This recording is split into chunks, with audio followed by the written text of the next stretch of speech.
पुराने जमाने में जब किसी को पॉर्न या पॉर्न जैसी कोई भी चीज देखनी होती थी तो वो ज्यादा से ज्यादा किसी शेडी थिएटर में जाते थे या फिर किसी ब्लैक मार्केट से सीडीज खरीदते थे और उनका पॉर्न कंजम्पशन ना के बराबर रहता था। लेकिन आज की डिजिटल दुनिया में जहाँ हर चीज इतनी एक्सेसिबल हो गई है वहाँ पॉर्न कंजम्पशन भी एक अलग ही लेवल पे पहुंच चुका है। इंस्टाग्राम, फेसबुक, टिकटॉक, ट्विटर और बाकी social media platforms openly nudity को प्रमोट कर रहे हैं और अब एक ऐसा टाइम आ चुका है जहाँ लोग अपनी न्यूडिटी को शो करके लाखों रुपए कमा रहे हैं। उनमें से कुछ एग्जाम्पल्स हैं, जैसे एक तमिलनाडु की लड़की जिसने कोई भी वीडियो या कोई भी क्रिएटिविटी परफॉर्म नहीं की, फिर भी सिर्फ एक क्लिप से वो वायरल हो गई and now she is earning more than 30 lakhs per month. एक दूसरी लड़की जिसने प्रोडक्ट रिव्यू टाइप का कंटेंट शुरू किया था और अब lakhs of rupees per month से ज्यादा कमा रही है मैन की लस्ट को टारगेट करके, जिसमें 400 rupees पर मंथ का सब्सक्रिप्शन होता है और मिलियंस ऑफ सब्सक्राइबर्स हैं सिर्फ और सिर्फ इंस्टाग्राम पे। तो अब तक तो आप समझ ही गए होंगे कि मैन की लस्ट का एक पूरा बिजनेस बन चुका है और बड़े लेवल पे पूरी porn industry billions of dollars annually कमा रही है। सिर्फ इस ईयर में अराउंड $100 बिलियन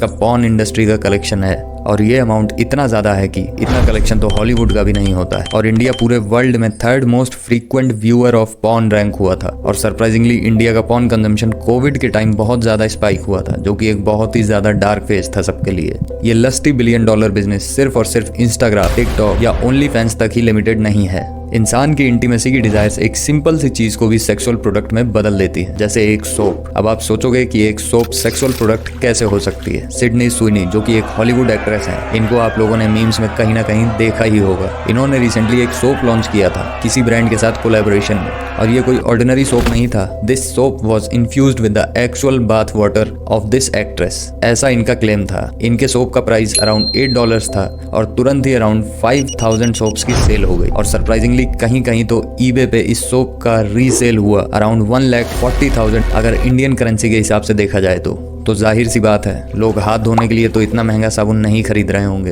हाथ धोने के लिए तो लोग आज भी लाइफ बॉय ले लेते हैं। और ये कोई एक केस नहीं है। एक वुमेन जो कि 10 लाख रुपीस पर वीक से भी ज्यादा कमाती हैं सिर्फ अपना स्वेट बेच के। एक और एग्जाम्पल है जिसमें एक वुमेन ने 1.5 करोड़ रुपए कमा लिए just by selling her literal fart in a jar. Can you imagine lust का लेवल कितना हो चुका है। हम लोग बात कर रहे हैं न्यूडिटी, किसी के बाथ वाटर की सोप, किसी के फार्ट या फुट फाइंडर, जहां लोग सिर्फ फुट की वीडियोस को देखने के लिए लाखों रुपीस स्पेंड कर रहे हैं। इस लेवल की लस्ट ने एक मार्केट बना दिया है जहां आजकल आप किसी इंसान की लस्ट को टारगेट करो और प्रोडक्ट बनाओ और फिर उसी इंसान को वापस बेच दो। सिर्फ इंडिया में ही इजी एक्सेसिबल मोबाइल फोन और चीप डेटा की वजह से पॉर्न कंजम्पशन और सोशल मीडिया कंजम्पशन बहुत ही ज्यादा बढ़ चुका है। तो अब इस ईयर के खत्म होते होते, जो कि एक डिजिटल एरा की शुरुआत हो चुकी है जिसमें AI आ गया, लोगों की जॉब्स चली गई, न्यूडिटी का एक्सपोजर बहुत बढ़ गया, डिजिटल क्राइम्स बढ़ गए, इन सबको नेक्स्ट ईयर में बहुत ही अवेयरनेस के साथ टैकल करना है और अपनी सेक्सुअल डिजायर्स को दूसरे का बिजनेस ना बनाते हुए एक सही डायरेक्शन में लाइफ को लेके जाना है।